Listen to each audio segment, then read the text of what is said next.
علی ایک بہت ہی اچھا لڑکا تھا، سب گھر والے اس سے بہت محبت کرتے تھے۔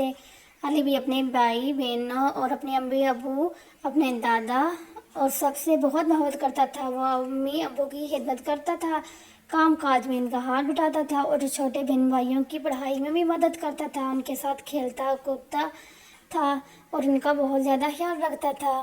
اس طرح وہ اپنے بڑوں کی سب کی ہر بات مانتا تھا۔ ایک دن کیا ہوا کہ علی نماز پڑھ کے واپس آیا۔ علی 5 وقت کی نماز پابندی سے مسجد جا کر پڑھا کرتا تھا۔ ایک دن فجر کی نماز پڑھ کر گھر آیا اور کسی سے بات چیت کیے بغیر اپنے بستر پر لیٹ گیا۔ علی کی امی نے اس سے پوچھا، کیا بات ہے علی بیٹے، تم بستر پر لیٹ گئے، اسکول نہیں جانا؟ علی نے کہا، نہیں، آج میں اسکول نہیں جاؤں گا۔ میرے سب دوست میرے پھٹے ہوئے جوتے دیکھ کر میرا مذاق اڑاتے ہیں۔ آپ ابو سے کہیں وہ میرے لیے جوتے بازار سے لے آئیں۔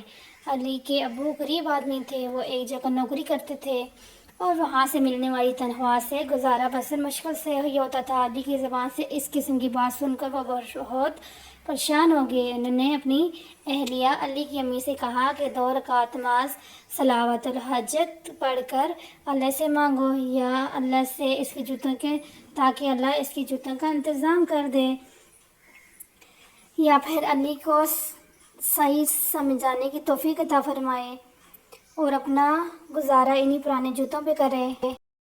علی کی امی اور ابو نے صلوات الحاجت پڑھی، یعنی کہ جب ہمیں کسی چیز کی ضرورت ہوتی ہے نا تو 2 رکعت نماز نفل ہم لوگ پڑھتے ہیں، اللہ سے دعا کرتے ہیں کہ اللہ تعالیٰ مجھے یہ چیز دے، اگر ہمارے لیے بہتر ہے تو ہمیں دے، اگر ہمارے لیے بہتر نہیں تو ہمیں نہ دے۔ اس لیے اس کی امی ابو نے بھی وہ نفل پڑھے۔ علی ظہر کی نماز کے لیے اٹھا نیند سے اور کسی سے بات کیے بغیر چل پڑا۔ راستے میں اس کی نظر اپنے دوستوں پر پڑی جو نئے جوتے پہنے اسکول سے واپس آ رہے تھے۔ علی ان سے منہ چھپا کر آگے بڑھ گیا کہ کہیں وہ اس کا مذاق نہ اڑائے۔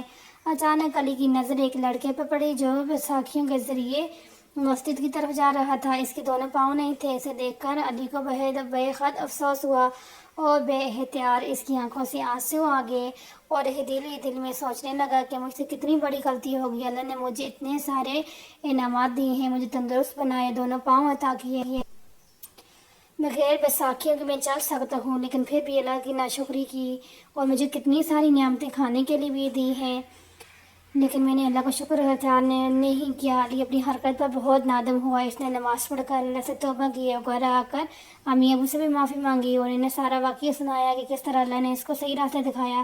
کھانا کھا کر علی گھر سے باہر جانے لگا تو علی کی امی نے پوچھا کہ بیٹا کدھر جا رہے ہو؟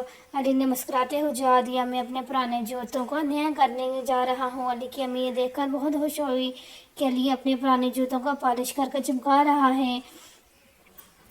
علی نے اور اللہ نے جس حال میں رکھا ہے اسی حال میں خوش ہے اور پرانے جوتوں پر اللہ کا شکر ادا کر رہا ہے۔